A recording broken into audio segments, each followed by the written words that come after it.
I'm Caroline Walsh, 35 years old. 8 weeks ago, I was lying on my kitchen floor unable to move my right side, my vision blurring, while my 3-year-old son Liam stood next to me holding his favorite stuffed elephant and saying, "Mama sleeping?" over and over. I'd managed to call 911 before I collapsed, and the dispatcher stayed on the line with me, keeping me conscious while I listened to Liam's confused little voice. The paramedics arrived within 7 minutes. As they were loading me into the ambulance, one of them asked about Liam. "Who can we call for your son? He can't stay here alone." "My sister," I managed to slur. "Madison. She lives 15 minutes away." They called her from my phone while hooking me up to monitors and starting in 4. I heard her voice through the speaker, annoyed and sharp. "Caroline, what's going on?" "I'm literally walking into a spa appointment." The paramedic, a woman named Anna, spoke clearly. "Ma'am, this is Pasadena Fire Department Paramedic Services. Your sister is having a stroke. We're transporting her to Huntington Hospital immediately. She has a 3-year-old son here who needs care. Can you come get him?" There was a pause. Then Madison's voice, cold and dismissive. "A stroke? She's 35. He's probably just having a panic attack or something. She's always been dramatic." "Ma'am, this is a confirmed stroke. Left side facial drooping, right side paralysis, slurred speech. This is life-threatening. Your nephew needs someone now." "Look, I can't. Liam is autistic. He's too much work. I have plans. This isn't my problem. Caroline should have better emergency plans. Call her ex-husband or a babysitter or something." Anna's face went hard. "Ma'am, your sister may be dying." Then she should have thought about that before having a special needs kid she can't manage. "I'm not equipped to handle him. Figure something else out." The line went dead. I was crying, tears running sideways down my face. Anna looked at me with fury and compassion mixed together. "Do you have anyone else?" I shook my head. My ex-husband Derek had abandoned us when Liam was diagnosed at 18 months. Moved to Colorado, sent minimal child support, and saw Liam maybe twice a year. My father lived in Arizona, 4 hours away. I had no one. "Okay," Anna said firmly. "I'm calling a specialized pediatric emergency care service.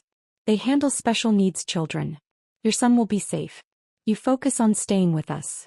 Through my blurred vision and scrambled thoughts, one thing became crystal clear. I had been sending my sister $5,000 every single month for 7 years. That's $420,000. I had funded her influencer lifestyle, her apartment, her spa appointments, her shopping addiction, her entire existence. And she just told paramedics that my son was too much work, while I was actively having a stroke. Before I tell you what happened when my father found out, if this story is resonating with you, I'd appreciate a like and subscribe. But only if you're genuinely connecting with it. Now let me tell you how I ended up funding my sister's Instagram perfect life while she couldn't be bothered to help when my life was falling apart. Madison and I used to be close. Growing up, she was the fun one. Beautiful, charismatic, always the center of attention. I was the responsible one. Good grades, steady job, predictable life. Our mother died when I was 19 and Madison was 16, and I sort of became her parent. I helped her through high school, helped her apply to colleges, helped her move into her dorm. After college, Madison decided she wanted to be an influencer. She was beautiful enough. Tall, blonde, photogenic. She started an Instagram focused on luxury lifestyle, and quickly gained followers. The problem was that she had no actual income to support the lifestyle she was posting about. That's where I came in. I was 28, working as a pharmacist making $125,000 a year, married to Derek and pregnant with Liam. Madison called me crying one night. She was about to be evicted from her apartment. She needed $3,000 immediately. I sent it. Then she needed money for content creation. A new camera, a new laptop, photo editing software. I sent it. Then she needed help with her car payment, her credit cards, her lifestyle expenses. Before I knew it, I was sending her $5,000 every month. She told me it was temporary, just until she made it big as an influencer. That was 7 years ago. She never made it big. She had about 47,000 followers. Enough to get occasional free products, not enough to actually make a living. But she kept up the appearance of luxury. Designer clothes that I paid for. Fancy restaurants that I paid for. A 1-bedroom apartment in West Hollywood that I paid for. A leased BMW that I paid for.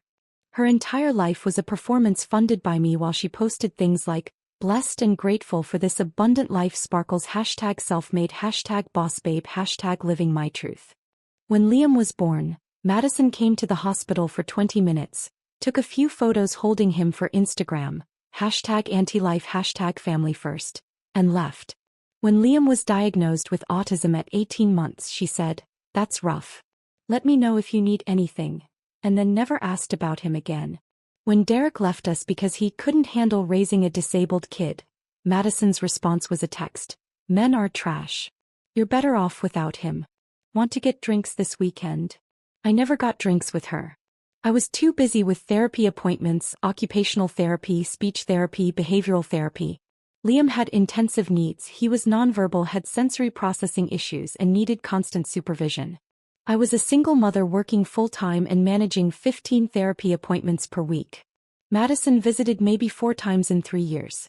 Each time she'd stay for an hour, get overwhelmed when Liam had a meltdown and leave saying, "I don't know how you do it.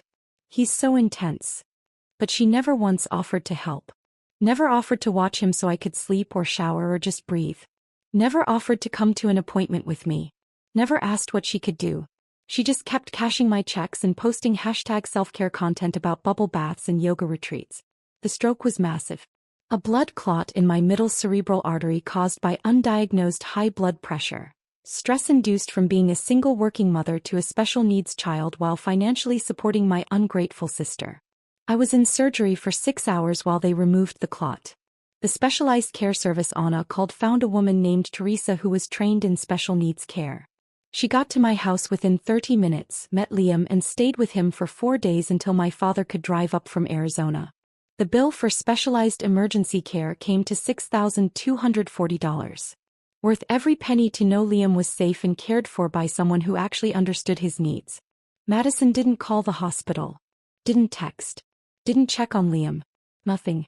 On day 3, from my hospital bed with partial paralysis on my right side and my speech still slurred, I opened my banking app with my left hand and canceled the automatic transfer. 7 years of payments, stopped in 30 seconds. My father arrived on day 4. Dad was 67, a retired high school principal, widowed for 16 years, living quietly in Tucson. He'd always been close with both of us, never played favorites. When he walked into my hospital room and saw me, half my face still slightly drooped, struggling to speak clearly, my right arm in a brace, he started crying. "Caroline," he whispered. "My girl. What happened?" I told him everything. About the stroke, about calling Madison, about her refusal to help, about her dismissing Liam as too much work. About Teresa, the specialized care worker who'd been a stranger but had saved us. My father's face went through several emotions: shock, disbelief, rage. "Madison said that? While you were having a stroke?" I nodded, starting to cry. "She said he wasn't her problem, Dad. She said I should have better emergency plans. Like I planned to have a stroke at 35. Where is she now?" "I don't know.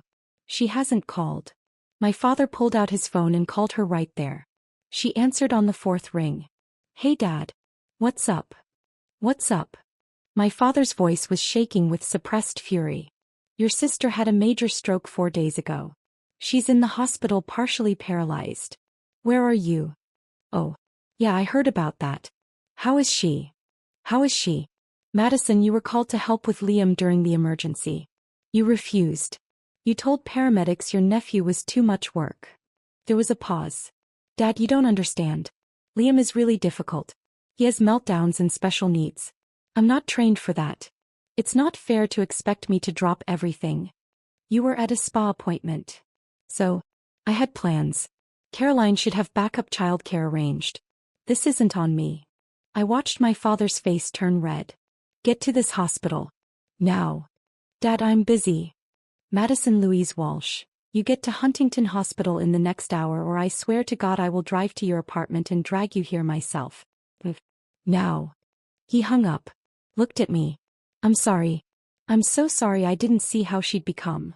It's not your fault. I enabled her to. After your mother died, I let you take care of her because you were so good at it. I should have made her grow up. I should have made her responsible. Instead, I let her become this. This person who thinks spa appointments are more important than family emergencies. Madison showed up 2 hours later, dressed like she was going to brunch. Designer sundress, perfect makeup, expensive sunglasses. She walked into my hospital room like she was doing us a favor by showing up. "Hey Caro. Wow, you look rough. How are you feeling?" Before I could answer, my father stood up. "Sit down, Madison. Now." Something in his tone made her actually obey. She sat in the chair by the window looking nervous. "Do you understand what happened to your sister?" Dad asked. "She had a stroke." "I know. It's scary, but she's going to be fine, right?" "She almost died," Dad said flatly. "She was on the floor of her kitchen unable to move while your 3-year-old nephew stood next to her confused and scared. The paramedics called you to help with Liam. You refused. You called your autistic nephew, too much work, and said he wasn't your problem. I was just being honest. You were being selfish."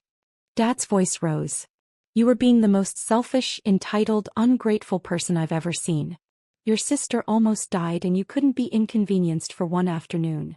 Dad, you don't understand what it's like with Liam. He's not like regular kids. I spent 4 days with him." Dad shouted. "4 days? Your 67-year-old father with a bad hip and no special training figured it out in 4 days. Teresa, the care worker, taught me his routines, his comfort items, his communication methods. It took me 1 evening to learn. You couldn't spare 1 afternoon." Madison's lip trembled. "That's not fair." "Fair? You want to talk about fair?" My father pulled out his phone and pulled up something. "Caroline, how much money have you been sending Madison every month?" I looked at Madison. Her face had gone pale. "Dad, that's private." $5,000, I said quietly. "Every month for 7 years." My father's hands were shaking as he did the math on his phone. $420,000. Caroline has sent you $420,000 over the past 7 years. While working full-time, raising a special needs child alone, managing 15 therapy appointments a week. She's been funding your entire lifestyle. Madison's mouth opened and closed. "That was..." Caroline offered. "I didn't force her. You told her it was temporary." Dad's voice cracked. "You said it was just until you made it as an influencer. 7 years later, you're still living off your sister while posting about being #self-made and #blessed. Where do you think that money came from, Madison?" I thought Caroline was doing well financially. She was doing well. Until she started funding your fake luxury lifestyle. She could have had savings. She could have had a better house. She could have had help with Liam. Instead, she was paying for your BMW and your designer purses and your spa appointments while she struggled alone. Tears were running down Madison's face now. "I didn't know it was that hard for her.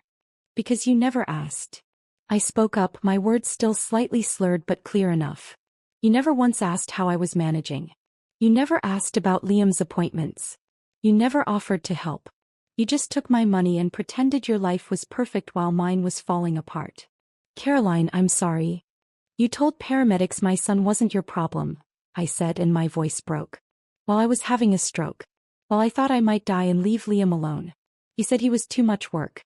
He's 3 years old, Madison. He's your nephew.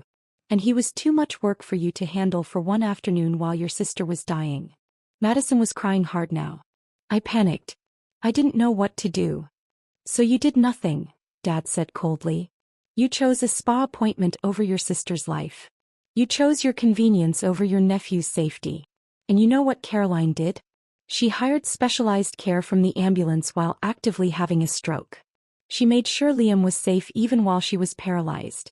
She's more of a parent while dying than you've ever been while healthy. I know I messed up. You didn't mess up. You showed who you are. And who you are is someone who takes $420,000 from her sister and can't give back 1 afternoon when it matters most." My father stood up and walked to the window, his back to both of us. When he spoke again, his voice was quiet and broken. "Your mother would be ashamed of you." Madison gasped like she'd been slapped. "Dad. She would be. Your mother was the most giving person I ever knew. She would have dropped everything for family. She would have been at this hospital the second she heard. And she would look at what you've become. This selfish, self-absorbed person who values spa appointments over human lives. And she would be heartbroken." "Please don't say that," Madison sobbed. I spent 16 years telling you girls that your mother's legacy was love and family. Caroline lived it. She gave everything to everyone, including you. You spit on it. You spit on your mother's memory, your sister's sacrifices, and your nephew's needs. All for what? Instagram likes? Free makeup samples? A fake lifestyle you can't actually afford. The room was silent except for Madison's crying. The money is stopped, I said quietly. I canceled the transfers. You're on your own now. Madison's head snapped up. What? Caroline, you can't. I can. I did. I almost died, Madison. I'm facing months of physical therapy. I don't know if I'll fully recover. I have a son who needs me and medical bills and therapy costs, and I can't do this anymore. I can't fund your life when you couldn't even help with mine. But my apartment, my car, my... Figure it out, Dad said harshly. Get a real job. Live within your means. Grow up. You're 32 years old and you've never actually supported yourself. It's time. Dad, please. No.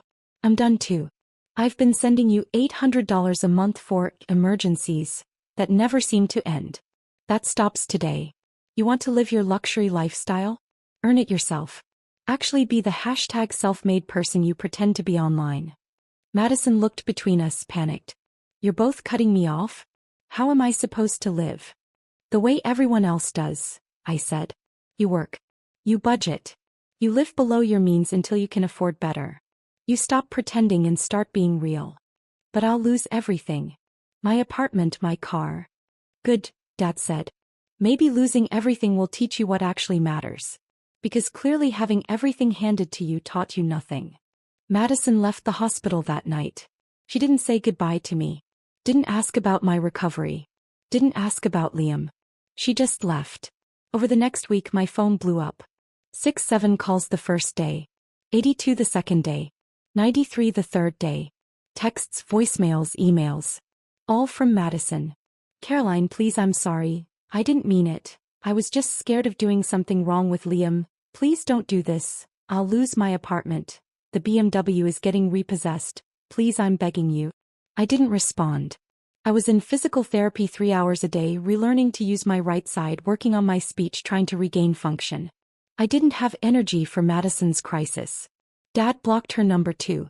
She needs to figure this out herself, he told me. I'm not rescuing her anymore. I was in the hospital for 12 days total. When I was released, I went home to find my house transformed. My father had stayed with Liam and he'd gotten the house organized for my recovery. Grab bars in the bathroom. A wheelchair ramp at the door. Liam's schedule and therapy information all printed and posted. Teresa helped me, Dad explained. She's amazing. She gave me a crash course in Liam's needs and routines. She said you've been doing an incredible job with him. Liam ran to me, well, his version of running, which was more of an enthusiastic shuffle, and pressed his elephant into my lap. Mama home, he said clearly. 2 words. He'd never said 2 words together before. I started crying. Dad started crying. Even Teresa, who'd stopped by to check on us, was wiping her eyes. He missed you so much, Dad said. Every night he'd point to your room and say, Mama. I'd tell him you were getting better and coming home soon. And look at him, he said a 2-word phrase. Caroline, that's huge. It was huge. We'd been working on 2-word combinations for 6 months with no success. Trauma can sometimes trigger breakthroughs, Teresa said gently. He was scared, but he was also motivated. He wanted his mama. That motivation helped him find the words. I held Liam while he clutched his elephant and I realized something. This was my family. This little boy who needed me. This father who'd dropped everything to help. This kind stranger who'd cared for my son like he was her own. This was what family actually looked like. Not a sister who took money and gave nothing. Not an ex-husband who abandoned us. Not people who were there in name only. Real family shows up. Real family learns. Real family tries. 3 weeks after my stroke, I was doing outpatient physical therapy. My speech was almost back to normal. My right side was improving daily. I could walk without assistance, though I still got tired easily. Dad had stayed in California, renting a month-to-month apartment nearby so he could help with Liam. I should have been here all along, he kept saying. I should have known how hard this was for you. You're here now, I told him.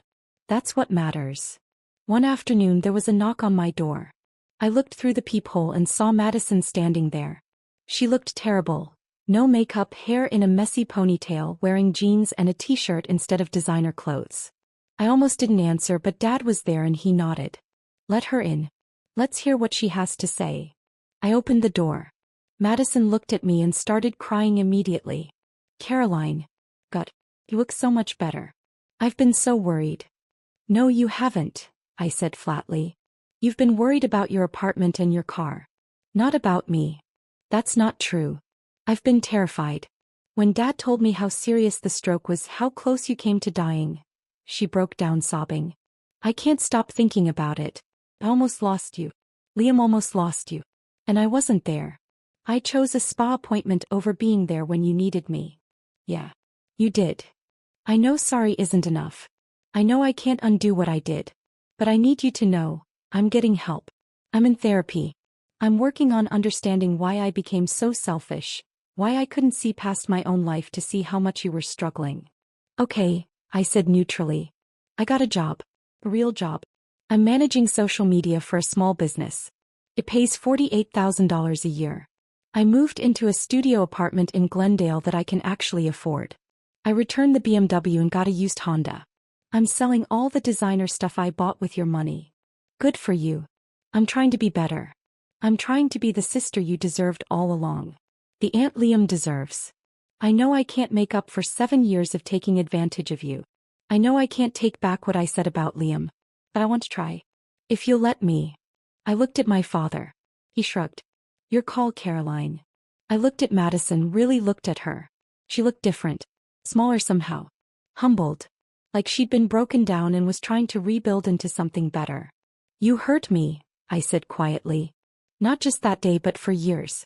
You took my money and gave me nothing. You treated Liam like he was a burden instead of a blessing. You made me feel like I was doing it all alone because I was doing it all alone. You weren't there. I know. And the worst part? I kept giving. I kept sending money because I thought that's what love was. I thought if I just gave enough, you'd eventually care about me the way I cared about you. But you never did. I did care. I just showed it terribly. I showed it by taking and taking because it was easier than actually being present. Why? I asked. Why couldn't you just be there for me? Madison sat down heavily on my couch. Because being there meant acknowledging how hard your life was.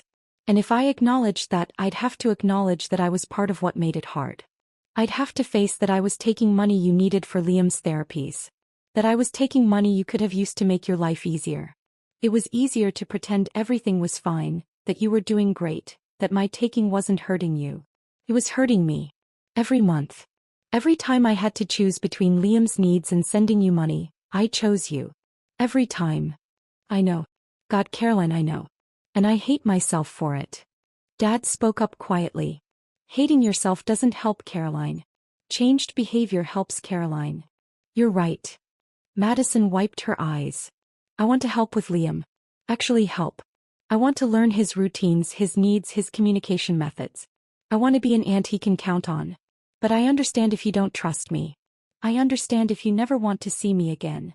I looked at Liam, who was playing with his blocks across the room, completely oblivious to the adult drama. He deserved an aunt who loved him. He deserved family. Here's what's going to happen, I said slowly. You're going to come to one of Liam's therapy sessions with me. You're going to learn what autism actually means, what his needs are, how to support him. You're going to see what my daily life actually looks like. Hey, yes. I'll do that. Then you're going to start coming over once a week. For an hour. You're going to spend time with Liam while I supervise. You're going to learn how to be with him, how to help him, how to be actually useful. I can do that. And if you flake, if you cancel, if you show up late, if you act like it's too much work, we're done. Forever. I will block you from my life completely and you will never see Liam again. One chance, Madison. That's all you get. I won't flake. I promise. Promises are worthless. Show me. Show up. Do the work. Be the person you should have been all along. That was 5 weeks ago. Since then, Madison has shown up every single week. She's been to 3 of Liam's therapy sessions. She's learned his schedule, his comfort items, his triggers. She's getting better at being with him. Last week, she watched him for 2 hours while I went to a doctor's appointment. When I came home, they were playing together. She'd learned one of his games and he was actually engaged with her. It was the first time I'd seen them connect. "He's amazing," she said when I walked in. "I can't believe I missed 3 years of getting to know him." "You can't get those years back," I said. "But you can be here now." "I want to be. I really do." My recovery is ongoing. I've regained about 85% function in my right side. My speech is back to normal. I'm working reduced hours at the pharmacy, and Dad has decided to move to California permanently to help with Liam. "I should have been here years ago," he keeps saying. "I should have seen how much you were carrying alone. You're here now. That's what counts." The $5,000 I'm no longer sending to Madison goes to Liam's therapy fund and my medical bills. I'm saving for the first time in 7 years. I bought Liam new sensory toys. I hired Teresa as a regular respite care provider so I can have breaks. I'm building an actual support system instead of just being a support system for everyone else. Madison's transformation hasn't been perfect.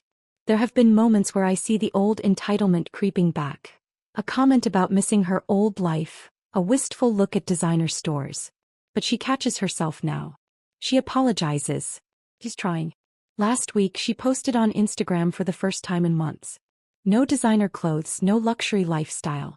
Just a simple photo of her and Liam playing blocks with a caption that read, "3 years late, but I'm finally learning what it means to be Auntie M to this incredible kid. Autism isn't scary or too much work. It's just different. And different is beautiful. Thank you to my sister for giving me a chance I didn't deserve. #Autistic, #AntLife, #doing better." The post got about 200 likes. A fraction of what her luxury content used to get. But she seemed genuinely happy about it. "I have real followers now," she told me. "People who actually care about substance, not just superficial stuff." "Good," I said.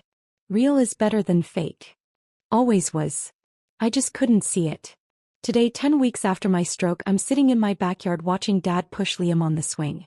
Liam is laughing, his beautiful, pure laugh that comes out when he's truly happy. Madison is here too, helping Dad with snacks and drinks, learning how to be useful. It's not the family I thought I'd have. It's smaller.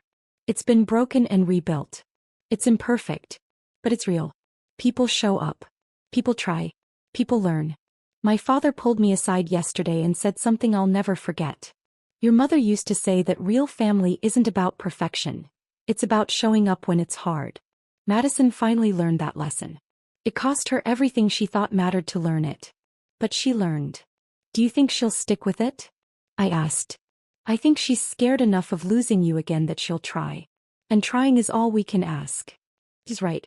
Madison will never get back those 7 years. She'll never erase what she said about Liam. She'll never undo the pain she caused. But she's here now. Learning. Trying. Showing up. And maybe that's enough. Maybe that has to be enough. Here's what I've learned through all of this. You can give everything to people who give nothing back, but eventually your body will force you to stop. Mine forced me to stop by literally shutting down. The stroke was my body saying, enough. Cutting off toxic family isn't always permanent if they're willing to change. But the key is willing. Madison had to lose everything to become willing. Some people never get there. I spent $420,000 trying to support my sister while she couldn't support me for one afternoon. That math didn't work. That relationship didn't work. Now I spend that money on my son, my recovery, and my life. And Madison spends her time learning to be an actual family member instead of just a family name. It's a better equation. Drop a comment and let me know where you're watching from.